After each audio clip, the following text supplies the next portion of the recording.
Episode 660, my friends. On deck here, Patricia Chui is going to talk to us about editing. As you can see, I haven't done a show in a while, so we got the wrong lower third and everything is not working today. But now I'm on track. Now I had my monster, and we're going to be talking about the importance of editors. And I've worked with human editors for a long time. And my question is, do I still need a human editor today? Why can't Grammarly just be my editor? $144 for the year, much cheaper than a person. I don't know. We'll find out what Patricia has to say about that topic. She's a content marketing strategist, and you can actually find her at patriciachui.com. We're going to throw that up here at the bottom. If it works, there it is. And let's find out what her opinion is. And, why not? Grammarly is my new editor. End of episode 660. Maybe not. Patricia, welcome to the show. Oh, my fist didn't quite make it. Well, I feel like you're trying to be incendiary right now with talking about Grammarly. Why you really want to turn this into some sort of morning drive talk show, and I'm all for it. That punch was a me punching you in the face. I'm kidding. Was you punching me? Like, this is not a way we can punch each other. If you are listening on Apple or anywhere else, if you want to watch the video version, head on over to Spotify or the LinkedIn Live version, and you can see how much fun we're already having. But now let's get to the topic. Certainly, Grammarly can help us, but sometimes Grammarly, just like a human, the edits are just horrible. Number one, sometimes they're not correct at all. But let's focus on, why do we need a human editor, and what's the role of a human editor today when we have AI coming out of our ears? Well, that is an excellent question. And first of all, I think editors are traditionally misunderstood, right? Editors frequently work behind the scenes. They don't necessarily get the credit. I'm not just saying that because I am one, but editors are really the ones who oversee quality control, not just make sure that things sound good, but also help you become your better self, help you become a better writer, help you see things you couldn't see before. And one thing I actually wanted to address, given that you were talking about Grammarly, is that there are different types of editors, right? And maybe not everybody realizes that, but when you're talking about, say, fixing grammar or fixing, spelling, putting a spell check on, that is what's known as copy editing, which is really just strictly making sure that all the grammar and the spelling are correct. But editors serve a lot of different roles that go far beyond that. A great editor won't just correct your spelling and your grammar, but will help you make sure that, your narrative is structured well, that you have a point that is unique and strongly expressed, that there's a structure. I actually started my career as a book editor. So, and then I moved eventually into digital publishing. And now I work in content strategy, marketing strategy, all those sorts of things. But the tenets are basically the same, which is, do you have a point of view? What is the point that you're trying to make? And how are you structuring the story? Does it have a beginning, a middle, and an end? Does it make sense? Is it going to appeal to people? There are a lot of questions. A lot of issues that a really good editor can address. And one more thing that I will say is, sometimes people think that an editor, sometimes you'll turn in your work. I've certainly been, I've had this happen to me. You turn in your work and it comes back with all these red marks and everything is completely rewritten. I don't personally love to do that as an editor. I would rather, make some notes and then you talk to the writer and say, hey, let's talk about this. I want you to understand why I changed what I did, and have some questions for you, and let me help you make it better. So in an ideal situation, that's what an editor would do. Granted, we don't always live in an ideal world, and so frequently there's not enough time to do that. I totally understand that.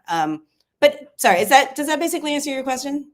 Yeah, basically. The one thing I was just thinking about is, it is true, like some of those tools, they're copy editors. I mean, certainly you can put stuff into other tools and be like, hey, what's the tone? How does this sound? Give me some feedback on this against what I'm trying to do, whatever. But a person can do that too. The other thing that maybe we can dive into for a moment is the different content types. So I wrote a few books. And editing a book is very different from editing an article. And editing an article is very different from editing an email.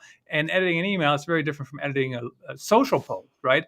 And I think sometimes, my daughter, my teenage daughter, did a great job writing an essay. It was great, but it wouldn't work as a blog post because essays, the way they still teach them, it's like long paragraphs and no subheads and like flowery language and like, you know what I mean? Like very verbose. She did fantastic when it comes to that. But the people that grew up in that model, now they're trying to take that to blog post writing and they go, well, this is how I learned how to write. And I'm thinking, I'm like, but that's not how blog posts work. So, what is the how do you know the editor that you're working with knows how to actually edit for whatever the content type is you're after? Well, that's when you know you have a good editor, you know? I mean, that's part of the editor's job is also to think about the medium, the context, the audience. And like I was saying earlier, I don't particularly love rewriting a writer's words because I want to make sure that they preserve their voice. So having an author preserve their voice and really just bringing out the best in that is one thing, but also thinking about the medium and tailoring to that medium is another thing. And that's when you start to get a little more into content strategy. But a really good editor is embracing that type of content strategy as well. I'll give you an example. You know, you were saying about your daughter writing an essay and it being great. It's so funny because not that long ago, I was home at my parents' house for the holidays, and I went and looked up some of my college essays, and I looked at them and I thought, wow, these are really good. I used to write really well, but it was a different type of writing, right? It was a much more academic type of writing that is I frankly I don't really write that way anymore because of the type of writing and editing I've had to do for you know digital and for social. So thinking about the medium is important. I would also venture to say the opposite of what you're saying. People who learn to write in an essay style, it's hard to adapt that to a blog post or, you know, to let's say a tweet or I guess we don't call them tweets anymore, an X, whatever we call them, or an Instagram story. An Conversely, there are ex some hold people. on a second. No, I'm sorry to Wait, interrupt, what but do is we that call really them? what we call it? Is that what it's I called? don't know. I don't actually Post. know. I think it's Maybe somebody in your audience can tell us. whatever. It's so I don't even do Twitter anymore, honestly, or X or whatever. It's just been kind of a mess. But I yeah, it's know. interesting. How do you and can you do you think an editor can adjust their style across the different types? Can they learn the different styles? Or is there just is it like writing? So like I would say my foundation is a writer, but like I've adjusted my style, my knowledge, my whatever to blog writing, to social writing, to podcast headline writing. Do you know what I mean? All those different Mhm. things. So I guess it's doable. But what do you Yeah, think I about mean, an editor? you can do it. You've done it. I mean, a good editor does the same thing, right? It sometimes it takes a minute, you know, but you are wearing different hats. Take your example of if your daughter decided to write a book, right? Or you've written books before. Um, you are still going to have a voice, right? And I would like to think that that voice remains your voice, whether you're writing a book or you're writing, you know, an essay, an op-ed, a blog post, or a, you know, well, I'm not going to say tweet, Facebook post, Instagram story, what have you. Um, but yeah, there are character limitations. There's knowing for okay, let's take social media. You know that a best practice in social media is you have to get to the point sooner. You can't have what they call throat clearing. You need to be direct. You need to be to the point. When you write a headline, you need to, you know, there are certain best practices for headline, depending not just on what you're trying to say and you know the medium and the format but also the publication that you're writing for. I used to work for Business Insider. Business Insider has a very specific, very successful headline style that is not the same type of headline style that works well on, say, the New York Times. So that's another thing that an editor is going to have to know, not just what type of headline and what type of writing works for you know, the medium, the format, the distribution method, but what works for the voice and the house style of the publication itself. Does that make sense?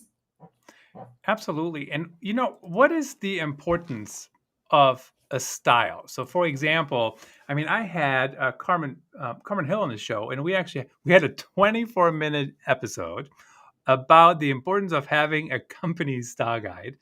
And so there is obviously an importance, and we did talk about that already at length. But you know, when it comes to editing and the importance of doing that, like an editor has to know that. But what is the actual importance that you use it? You say one thing the same way, or you use the same style. Does that help with performance, or is it more for the people that really will catch little bitty things? And if they catch it, like, they're going to be like, oh my goodness, they can't even do this correctly or whatever. Like, what's the real importance of an editor knowing the style and enforcing the style, I guess? You mean, so are you talking about style of the platform again, or are you talking about style of the publication? It is a fantastic question. I was talking about like the style of the brand, right? Every brand has Right. certain words that they don't use. Oh, okay. And then, Mhm. of course, you also have to apply that to the styles of the different platforms. Mhm. And how does an editor, what's their role in doing that? And why couldn't the writer just do it correctly to begin with?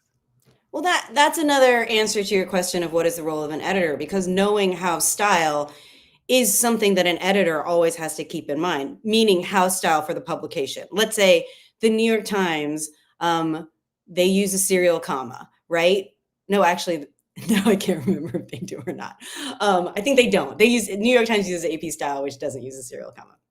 Um, but another publication, treats it differently. And so it's important to be consistent, not just in the copy, but as you're saying in the style itself, because people who say go to the New York Times to read a story they expect a level of consistency as far as the voice. The way the New York Times talks about things is not going to be the same way that BuzzFeed, writes about something. So consistency is really important, and that is another huge role of the editor, right? I would say also when you're looking at, say, a website, forget about a publication, but just let's say you have a website, right?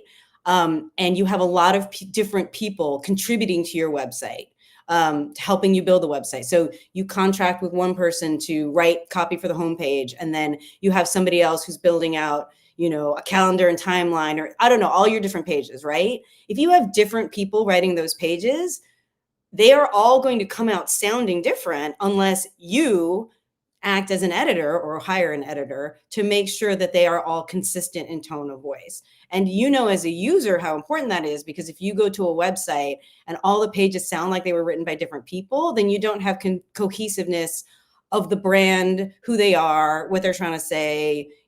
All of this ladders up to sort of brand identity, strategy, style, you feeling like you're everything is sort of in one voice. Does that make sense? Absolutely, it does. And the thing I was thinking about too is, I mean, once you have a good content program running, you certainly will have more than one person doing the writing, right? And it's very interesting. So, like, the way I always thought about that before is you need somebody who owns the strategy, right? And they're reading the content for, does that actually make sense for what we're trying to accomplish, right? So, and this is always, I think, when you talk to good content strategists, when you say, hey, what's the point of that post? Like, why was that post published? Now, some people who are argumentative might actually not understand why that's a good goal, right? Like, especially brand awareness. I mean, everybody wants to be bottom of the funnel, blah, blah, blah. Like, that's the only thing I care about. But brand awareness certainly matters, right? So if that's the goal, you write that one way. If it's something else, if it's demand gen, might be a whole different topic, but you have to have somebody who owns that. So is it actually harder to be an editor today than it was 20 years ago? If I'm thinking about a newspaper editor, they edited one way 20 years ago. But now, if you have to include, what's the strategy? Does this align with the strategy? Why is this in here? What's the goal? That's very different from writing copy for a marketing trifold in the 1990s. Yeah. No, I guess you could say it's harder because you have to think about more things. You certainly do have to think about more platforms, am I writing this for social or what have you? But the skill set is the same. And I would say the best performing teams, or the best, performing the best projects involve a level of collaboration. So it isn't necessarily all on the editor to figure out also the content strategy and yeah, the point of view, what the brand is trying to say, where they're coming from. That's marketing, right? But in an ideal world, that would be clear, the strategy, the point of view, etc. And then you would work alongside an editor to make sure it's consistent and you're always carrying it through. I want to go back to one of your original questions about editing for different formats. One example, for book editing, for example. So yeah, it's difficult to edit a book. It's a long, you've written books before. It's difficult to write a book. And I'm sure when you were writing a book, you were thinking to yourself, what did I say on page 3? I don't remember anymore. And does this all hang together? I'm sure you needed an editor and welcomed having an editor to sit alongside you that you could send things to along the way and say, hey, yeah, no, this is holding up really well. Or, you know what, the plot starts to unravel a little bit here. Let's back up and let's see where we can tighten it. So that is an editor, should be your collaborator and your coach, if possible. That's why when people think of editors as just editing grammar, fixing your grammar or what have you, I don't think that really touches what an editor can really do. But one more thing I was going to say, you may have a book editor who works with the author and says, okay, what's your story? Is this consistent? If you're editing a novel, is this character fully developed? Is this thing that they're doing believable? All those sorts of things. It's really, really interesting. I love editing. I don't know if you can tell. But then you also have frequently a copy editor who goes back through the finished manuscripts and points out not just spelling and grammar, but inconsistencies and does fact checking. And I know that this episode today is not about fact checking, but fact checking isn't really done that often anymore because it's so laborious and time intensive. And the New Yorker, famously has a fact checking department, but not everybody does. But that's crucial too. Just having somebody check your work, having somebody to be your partner. Yeah. Everybody should want that. So, absolutely, right? And I think, unfortunately, we know there's the Content Marketing Institute. They put out a report that many content marketers, nobody even edits their work, nobody reviews their work, and they just like one person show, basically. But let's maybe focus the last part of the show here on how does an editor actually work with a person. And I still remember, and they weren't true editors, right? They were teachers, they were whatever. Sometimes they were editors. And they were kind of jerks. I hope that doesn't make the Wait, your editors were jerks? Is that what you're saying? Or even like teachers, instead of saying, and maybe I was just too, I don't know, maybe I took everything too personal. I don't know, but it just felt like they were jerks. Like, why would you say this? Like instead of saying, hey, how does this fit within the strategy? See the difference in tone already? Like, how does this fit within the strategy?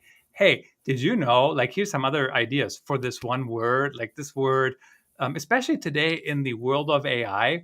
So there's some words that I think people should never, ever use anymore. Unlock, unleash, transform. In today's fast-moving world, like those are telltale signs, even if you didn't use AI, that AI wrote the content because AI uses those words all the time, or delve into it until AI came around. Patricia, I've never heard a person in the world use that word. Hey, Patricia, welcome to the Business Storytelling Show. Let's delve into this topic. Who talks like that? Not me. We obviously work in marketing, and some of the jargon is just sort of the anathema to clear writing, but I'm not going to lie. I'm sure I've used it. I do have a quick question for you. What is your least favorite bit of marketing jargon? Your word. Just give me one word. The least favorite word? Ugh. I have one, but I wouldn't know yours. If it helps, I'll give you mine. It's not a word. It's like a phrase, like industry leading. Like you go to a conference and every company has industry leading or first or whatever. And I'm like, it is mathematically not possible that everybody is leading this race. Well, that goes back to a bit of advice that I like to give people. This is certainly not my advice. This is age-old writing advice, which is show, don't tell. A lot of those adjectives are just there for ornamentation. They don't really mean anything. If you say something is ginormous, what does that really mean? Ginormous as compared to what? My least favorite bit of marketing jargon is the word impactful. I just feel like it's a made up word. Why can't you just say that something has an effect? So I personally am a big fan of trying to get rid of jargon, just trying to say what you mean, being straightforward, being conversational. To your point about your editors being mean, well, look, it's understood, but it's easy to forget sometimes that writing is very, very personal enterprise. I know I've been a writer and an editor. When I'm an editor, I think I know everything. And when I'm a writer and I get edited and somebody says, changes something or has advice, whatever, I sometimes take it personally as well. So it's your baby. Those words are your baby, right? And you're very proud of them. And to have it come back with red marks all over and somebody completely changing it or saying they didn't like it or asking you why I did it. Yeah, I mean, of course you're going to take it personal. They're insulting your child. They're saying your baby is ugly, right?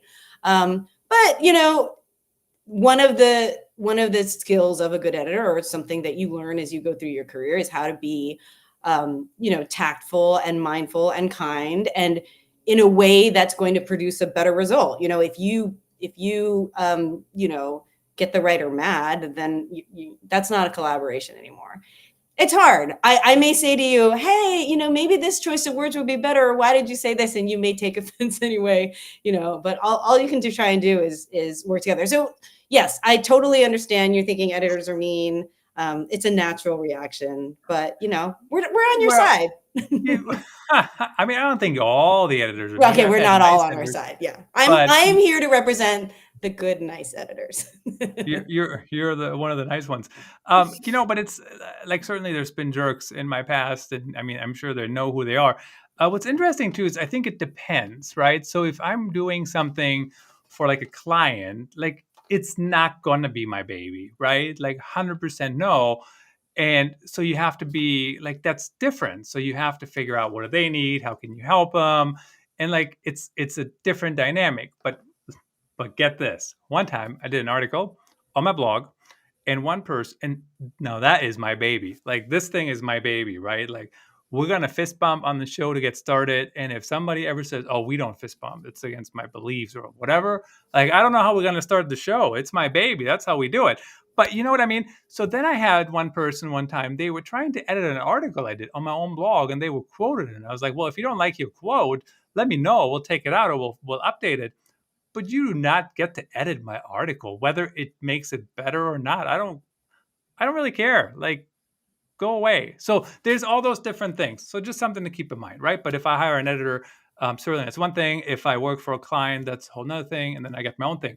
I know we're going to run out of time, Patricia. I really enjoyed your insights and knowledge bombs here. Last 40 seconds, tell us, how do people reach out to you? Who should reach out to you?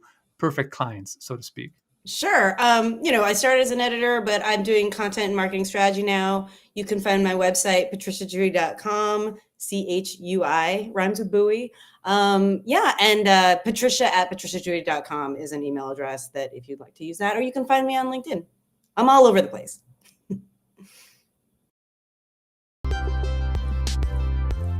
Thanks for tuning in.